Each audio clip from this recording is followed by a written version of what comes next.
My sons. I've got two boys. They're named James and John. They're 18 years old. So a few of you here have met them. They're good kids. I was driving down the road with them one day recently, and we were listening to music on the radio, as we often do. Lyrics came across the speaker that, for whatever reason, I listened to carefully for the first time in a long time, and all of a sudden I realized these are not good lyrics. They're not the sort of lyrics the God-fearing father of three would necessarily want his children listening to. And I pointed out to him, I said, have you ever listened to the words of this song? My son John, who's a really good kid, didn't miss a beat, didn't bat an eye, didn't pause a second. He said, Dad, it's not bad if you don't think about it. That's right. Do not dwell on any bad or evil My thoughts. son John is advising the President of the United States. Woo! And I'm glad to know that there are some people in America who are thinking about it.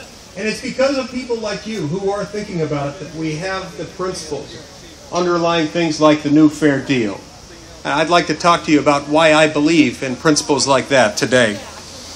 Now, I'm especially honored to be here with you today because regardless of whether you consider yourself a Republican or a Democrat or an independent or a libertarian or whatever else, it's critical that we, as defenders of liberty and of constitutionally limited government, work every day to try to articulate what it is that we are for. Not just what we're against, but what we're for. Unity. What it is that we want. And unify. The left, you see, has created this sort of false narrative that liberals are for things while conservatives are against things.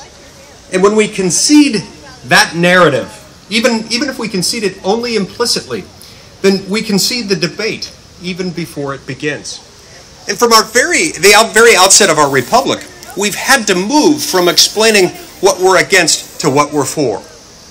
We did this after that sort of act of insubordination that we call the Boston Tea Party in 1773, didn't we? Throw it over, baby. We explained in very real, concrete terms to a distant, bloated, heavily taxing, heavily regulating national government that we're free. Free, baby. It took us 14 years to get from that moment where we explained what we're against, to get to 1787 where we explained what we're for, what kind of government we want. We went from the kind of government, talking about the kind of government we don't want, to the kind of government we do want. We went from Boston to Philadelphia in 14 years. This time around, it can't take 14 years. We don't have 14 years. We've got to do it now, and that's why I'm glad there are proposals like the new fair deal. We gotta do it. We need change. Now, we've been very good about being consistent in saying that we are for lower taxes, and we are for less regulation, and we are for a balanced budget. Those, however, we have to remember, are just policies that we advocate. They're not what we're really for at the end of the day. What we're really for are for the good things that those policies will bring to the American people, to each of us. That's what we're for. What we're really for is the kind of society that would allow the American people to create bigger and better things together as a people. Now, in the last few years, conservatives seem to have consciously abandoned words like together, compassion, and interdependence, as if the only possible meanings that could be attached to those words were statism, as if they were a secret code for statism, and they're not. We cannot allow one politician equating compassion with bigger government to discourage us from emphasizing the moral code that underlies and informs and motivates our worldview as conservatives. And so what I ask is that if we want the American people to support our agenda for the government, we first have to show them our vision for society. Now, ours is not a vision of an isolated, a group of isolated, atomized loners. It's a vision of husbands and wives, parents and children, neighbors and friends, volunteers and congregations, bosses and employees, businesses and customers, clubs, teams, groups, associations, and friends. Our vision of America is of two separate but mutually reinforcing institutions. the free enterprise economy, and a voluntary civil society.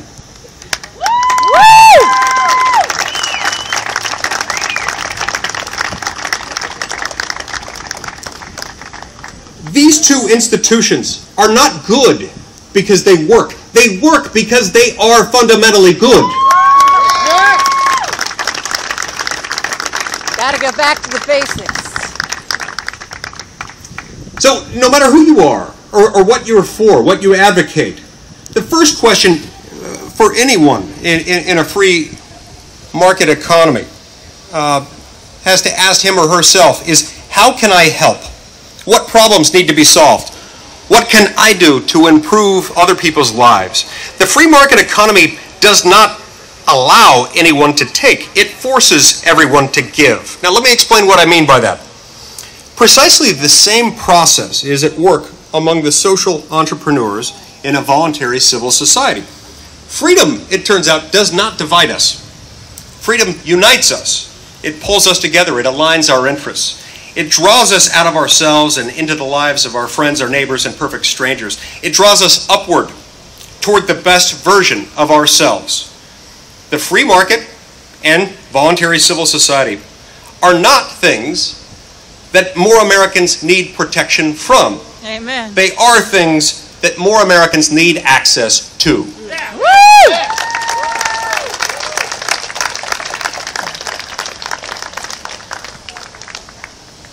Free enterprise is the only economic system out there, the only one that exists on planet Earth that does not privilege the rich.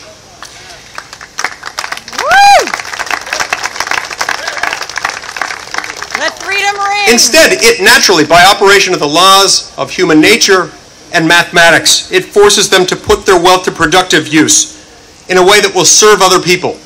It forces them to do this with the knowledge that if they don't, they risk losing it all.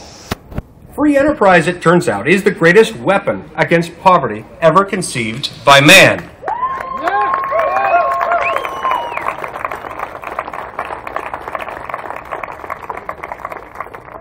So let me ask you the question.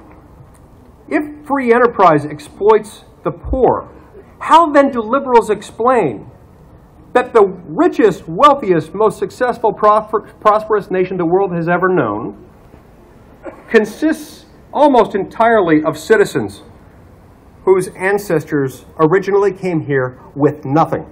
That's right. We're all immigrants.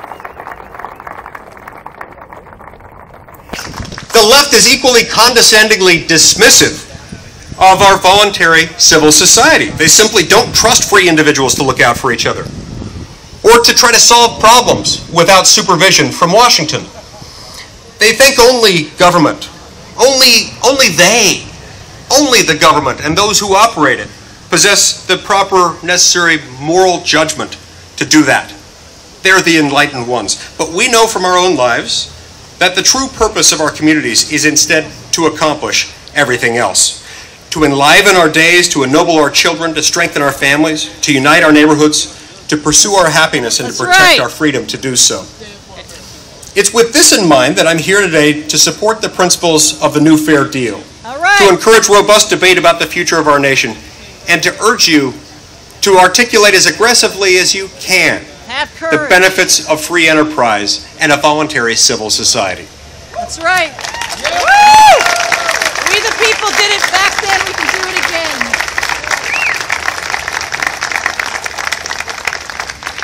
This is what we're for. This is how we return this country to greatness. We're great as Americans, not because of who we are, but because of what we do. Now, there are naysayers out there, even among our own movement, who will say this cannot be done. Who will say, how can you, just a small handful of conservatives who love freedom in Congress, expect to change I'm on the God's government side. in We so got to pray for fundamental a way? change in each of us before we can Even those of have them it who in our agree neighborhood. with where we're trying to go. Well, those same things were said a few years ago during my campaign for the United States Senate, and here's what I told them then. I said, well, sure, I'll only be one voice among 100 if I'm elected, but I won't be alone. What I was going to say is that There are a few people, and I think I sometimes mention Jim DeMint from South Carolina, who will also be there. I was lot of people that talk about the Constitution, but I. And I said, and if I'm elected, I'll be a second. Like, you know, And that Marco they would Rubio prevent from not Florida will be a just third. the door and the first one. And Rand Paul from Oh, yeah. Kentucky will be a So fourth. basically, you aren't supposed to show like positive or negative stuff, but the whole time. And Pat Toomey from Pennsylvania will be a fifth, and Ron Johnson from Wisconsin will be a sixth. And I could add to that list now by saying Ted Cruz from Texas will be a So seventh. that's what I've done. I'm bringing God into this because we need prayer warriors to help us. I prayed, like I put a tweet. I did The prayer point is, about before I came here. our best days as Americans are not behind us, they lie ahead of us. People to have courage to speak up. If we work together behind these principles, the principles that motivate the new Fair Deal, we can get there. We can, and we must, and we will. May God bless the United States of America. Thank you very much.